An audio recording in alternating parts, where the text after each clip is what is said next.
UP और उत्तराखंड की खबरों के लिए एबीपी गंगा को सब्सक्राइब करें और बेल आइकन दबाएं। संगम नगरी प्रयागराज में भदोही के बाहुबली विधायक विजय मिश्रा का जो आलिशान बंगला था, शाम तक लोगों के बीच आकर्षण का केंद्र ये रहता था, उसे योगी सरकार ने अब मलबे के ढेर में तब्दील कर दिया।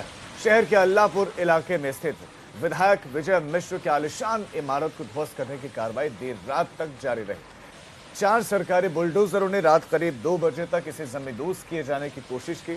हालांकि देर रात बिल्डिंग का आगे का हिस्सा भर कर गिरने के बाद ध्वस्तीकरण की कार्रवाई को रोकना पड़ा। बाकी बचे थोड़े से हिस्से को अब मलबा साफ किए बिना तोड़ना मुमकिन नहीं है, तो ऐसे में मलबा हटाया जाएगा, फिर उसको तोड़ा जाएगा।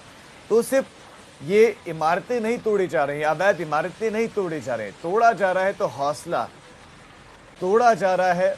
जो जहन में इस तरह के ख्याल रखते हैं कि अगर हम गलत रास्ते पर जाकर इस तरह से संपत्ति अर्जित कर लेंगे तो कार्रवाई हो सकती है। संकेत, संदेश। उत्तर प्रदेश की योगी सरकार इन दिनों माफियाओं, अपराधियों और बाहुबलियों के खिलाफ ऑपरेशन नेस्तनाबूद के तहत जो अभियान चला रही है, उसका सबसे ज्यादा असर संगम नगरी प्रयागराज में देखने को मिल रहा है। यहां पूर्व बाहुबली सांसद अतीक अहमद और अंडरवर्ल्ड से जुड़े बच्चा पासी व राजेश यादव के बाद अब बारी है भदोही के बाहुबली विधायक विजय मिश्रा की। प्रयागराज शहर के अल्लाहपुर इलाके में विजय मिश्रा का बेहद आलिशान मकान था, 500 स्क्वायर मीटर में बनाया गया था। ये मकान उनकी पत्नी और एमएलसी रामलली मिश्रा और सास इंद्रकली देवी के नाम था। 3 मंजिला ये मकान की कीमत तकरीबन करोड़ों रुपए में थी और इसे राजस्थान से खास तौर पर मंगाए गए लाल और गुलाबी पत्थरों से तैयार किया गया था। पूरे इलाके में ये मकान आलिशान था, इसलिए आकर्षण का केंद्र रहता था। आते जाते लोग इस मकान को निहारते रहते थे और सपना देखते रहते थे कि वो इसी तरह से अपना आशियाना तैयार कराएंगे। लेकिन सरकारी अमले ने कल शाम 5:15 बजे के करीब कार्रवाई शुरू की और देर रात इस मकान का देखिए क्या अंजाम हुआ, क्या हश्र हुआ। सरकारी बुलडोजरों ने इसे जमींदोज कर दिया, मलबे के ढेर में तब्दील हो चुका है यह मकान।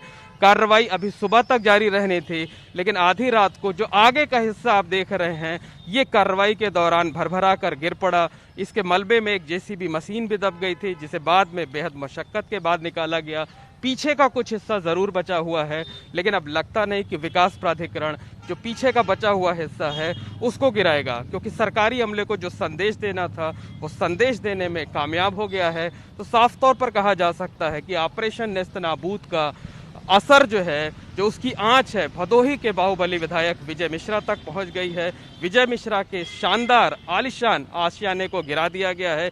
प्रयागराज में यहाँ से कुछ दूरी पर ही विजय मिश्रा का एक शॉपिंग कॉम्प्लेक्स है, जल्द ही उस पर भी गाज गिर सकती है। कुछ और बेनामी संपत्तियां हैं जो सरकारी अमले के रडार पर हैं और आने वाले दिनों में उन पर भी इसी तरह से सरकारी बुलडोजर चल सकता है। कैमरामैन रोहित श्रीवास्तव के साथ मोहम्मद मोइन, एबीपी गंगा, प्रयागराज।